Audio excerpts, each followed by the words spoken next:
What up, world? It's the man, the legend, the Ith, coming to you with a point of view protection paladin mage tower challenge where you face High Lord Cruel to get that sweet, sexy, probably the best skin in the game, in my opinion, for your artifact challenge. Before completing this challenge, I looked around for a lot of resources, and while I found a lot of written guides and text documents, I really didn't see a good video that showcased how to complete this if you are undergeared or without preferred legendaries. I used the belts and Sefus to complete this challenge. Things that are key to note. Aura of Decay. The entirety of the fight, this is going to reduce your health every time that you stand in it. On the initial pool, I just stood in it to about 9 stacks. Subsequent pools, try to keep it around 6 to 7, but you can kind of feel it out. If you don't have a lot of high incoming damage, you can stand in it longer. If you have a Holy Ward, which heals you and causes a dazing effect, you can manage it that way in order to not basically take any damage while your health is really low. The other ads you're going to face are the Nether Horrors and the Tormenting Eyes. The Nether Horrors do some abilities, honestly. You don't even really need to know what they are. Just try to keep them on Velen as much as possible for as long as possible. As a protection paladin, you want to bring them in. Most other tank classes don't bring them into the Aura of Decay. As a protection paladin as well, you want to try and interrupt Mind Rend as frequently as possible without your hard interrupt, or if you haven't seen Drain Life in a while, or you have Hand of Justice available, you can utilize that to stun him to not have Drain Life go off. The next thing that's going to occur is that you're going to get Infernals. The Infernals by far to me are the toughest part of this challenge. Every time that they spawn, they do a AoE frontal cone ability that can knock you off of the platform. It's pretty much going to knock you off unless you're on a far edge and you get knocked to the opposite edge. At one point, you used to be able to tuck behind either one of the statues or behind the wall. As far as I've seen, they fixed that issue, that tactic. I would just roll off the side of them and still get knocked off.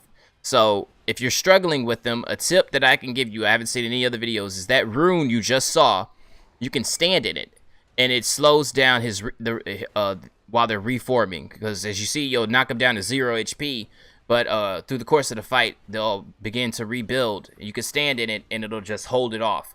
But as soon as you move out, they will respawn. But it can slow down the process and give you a little bit more damage on Varus. If you notice throughout the entirety of this video so far, I have not targeted an eye.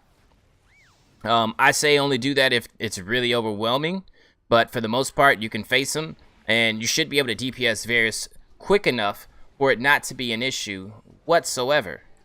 Now, heading into phase 2, but you're going to face High Lord Cruel, and key things to note are Annihilate. This increases all of the damage taken. This is a one-shot mechanic. You have to use the defensive every time he casts it. Unfortunately, it's not a static casting of abilities that he does.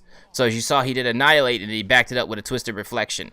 What you got to notice is if you haven't seen an ability yet, that's probably the ability coming next. So I got an Annihilate and a Twisted Reflection. I know he's about to Nether Stomp. Nether Stomp is an ability that does damage to you while in the AoE pool, but also slows you. So you need your Hand of Freedom for this ability. I suggest that once you get an Annihilate or Twisted Reflection, whichever order, try to focus on grouping up those Nether Stomps as close as possible to give you a little bit more of the platform to work with. Key things to note, High Lord Cruel is stunnable. So if you don't have a defensive all cooldown, stun him and slow down the process. If you don't have the stun available, you can also utilize Holy Ward to daze him until something comes off cooldown. Ensure that you are consistently and constantly protecting Velen. The ads will still aggro towards him first, so just keep an eye out and try to put High Lord Cruel and the ads on top of Velen like I do right here. To me, the best thing to do is to daze him while he's right there. You also have a DPS NPC that'll assist you a little bit, but honestly, I didn't really even notice what damage he was doing. The fight's about to end now. Only last thing I'll say is that positioning. At times, you are going to get overwhelmed. As you saw, I got super low. But I knew Annihilate was coming, so I let myself get low. I waited for the Holy Ward. There it is. And I dazed.